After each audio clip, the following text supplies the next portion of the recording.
Hello friends, आप लोगों का स्वागत है साइन एडू पॉइंट पर। और यहाँ पर हम लोग पढ़ने वाले हैं अयोध्या सिंह उपाध्याय हरिऔध जी का जीवन परिचय, जो आपके कक्षा 12 के काव्य खंड का अध्याय 3 है। और ये आपके एग्ज़ाम के पॉइंट ऑफ व्यू से बहुत ही इम्पोर्टेंट है, हर साल पूछा जाता है। बहुत ही इम्पोर्टेंट जीवन परिचय है, इसलिए इसे ध्यान से और अच्छे से पढ़ना ज़रूरी है। इसमें ज़्यादा कुछ नहीं ऐड किया है, एकदम फैक्ट है जो आपको अपने पेपर में लिखना चाहिए। वही मैंने अपने हाथ से खुद नोट्स बनाया है, जो आप लोगों को मैं पढ़ाना चाहती हूँ या बताना चाहती हूँ। तो आप लोग ध्यान से देखें। तो चलिए, ज़्यादा बातें ना करते हुए हम लोग अपने टॉपिक पर चलते हैं। और देखिए, हमने यहाँ पर अयोध्या सिंह हरिऔध उपाध्याय की फ़ोटो भी ऐड की हुई है। तो चलिए स्टार्ट करते हैं। इनका जन्म हुआ था सन 1885 ईस्वी में, मृत्यु सन 1947 ईस्वी में। तो अब इतना बता देने से तो याद नहीं हो जाएगा, याद करने के लिए कुछ स्पेशल अलग करना पड़ेगा। तो हम लोग याद कैसे करेंगे जन्म और मृत्यु? देखिए, जन्म है 1865 और मृत्यु है 1947। अब यही ऐसी चीज़ है जो याद नहीं होती है, इसे याद करने के लिए थोड़ा सा मेहनत तो करना पड़ेगा। तो देखिए, इसे कैसे याद करें जो इजीली याद हो जाए। 18 और 19 ये तो याद हो जाएगा। जन्म हुआ 18 में और मृत्यु हुई 19 में।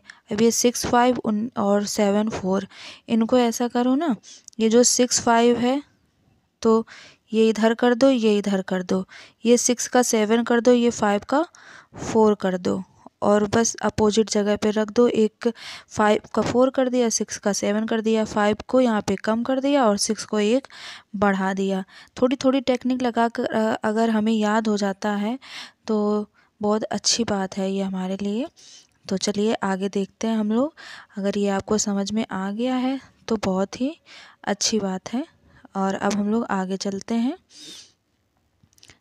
जीवन परिचय, साहित्यिक परिचय, ये हमने ऑब्लिक लगा के किया है ताकि जो जैसे एग्ज़ाम में जो पूछा जाता है, जीवन परिचय अगर पूछा जाता है तो जीवन परिचय हेडिंग डालेंगे, यदि साहित्यिक परिचय पूछा जाता है तो फिर साहित्यिक परिचय हेडिंग डालेंगे।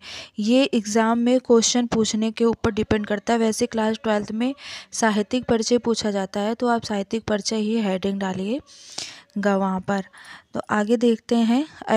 हरिऔध जी का जन्म आजमगढ़ के निजामाबाद गांव में सन 1865 ईस्वी में हुआ था। इनके पिता का नाम पंडित भोला सिंह उपाध्याय और माता का नाम रुक्मणी देवी था। मिडिल परीक्षा उत्तीर्ण करने के पश्चात इन्होंने काशी के क्वींस कॉलेज में प्रवेश लिया, किंतु अस्वस्थता के कारण इन्हें बीच में ही अपना विद्यालयी अध्ययन छोड़ देना पड़ा। तत्पश्चात इन्होंने घर पर ही फारसी, अंग्रेजी और संस्कृत भाषाओं का अध्ययन किया। अच्छा, ये चीज़ें थोड़ा सा अपने माइंड में एक कुछ क्रिएट करके उल्टा सीधा करके याद कर सकते हैं। जैसे क्या कि हम लोग क्या घर पर ही फारसी, अंग्रेजी और संस्कृत भाषाओं का अध्ययन कर सकते हैं, इतनी सारी भाषाओं का अध्ययन कर सकते हैं, पर इन्होंने किया। तो ये दिमाग में अपने एक इमेज क्रिएट कर लीजिए कि हाँ, हम तो ऐसा नहीं कर सकते, पर इन्होंने ऐसा किया था, ये कितने महान थे। ऐसी चीज़ें थोड़ा सा अपने दिमाग में क्रिएट करिए और ऐड कर दीजिए, क्योंकि जो बीच का जीवन परिचय होता है, मेन फैक्ट जो होते हैं वो एग्ज़ामिनर देखता है, पर जो अंदर होता है वो आप थोड़ा बहुत इधर उधर करके लिख सकते हो, और वो अच्छा भी होता है। अपने आप से कुछ क्रिएट करना गलत नहीं, थोड़ा सही होना चाहिए।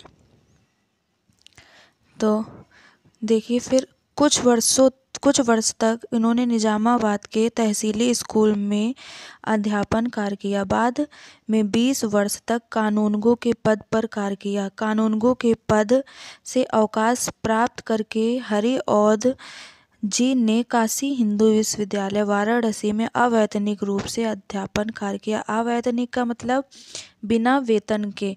हरिऔध जी के जीवन का ध्येय अध्यापन ही रहा। ध्येय मतलब उनका टारगेट था कि वो अध्यापन ही करें। इनका जीवन सरल, विचार उदार और लक्ष्य क्या था? महान था। सन 1947 ईस्वी में अपार यश प्राप्त कर हरिऔध जी ने अपना नश्वर शरीर त्याग दिया। ये सब लिखने से नश्वर शरीर और अपार यश से इससे एग्जामिनर के ऊपर थोड़ा इफ़ेक्ट ज़्यादा पड़ता है, तो ये चीज़ें लिखनी चाहिए। और उनके हरिऔध जी के सम्मान को भी इफ़ेक्ट करता है, उनके सम्मान में भी हम ये चीज़ें लिखते हैं। आगे देखते हैं हरिऔध जी की प्रमुख रचनाएं, जो हमें ये रचनाएं छोटी क्लासेस से लेकर जैसे 10th 12th और बड़ी बड़ी क्लासों तक भी पूछी जाती हैं। यहाँ तक कि कंपटीशन में भी ये रचनाएं पूछी जाती हैं, तो ये याद करना बहुत ही लाभकारी होएगा। तो देखिए इनकी रचनाएं क्या हैं। प्रद्युम्न विजय, रुक्मिणी परिणय, प्रेम कांता, ठेठ हिंदी का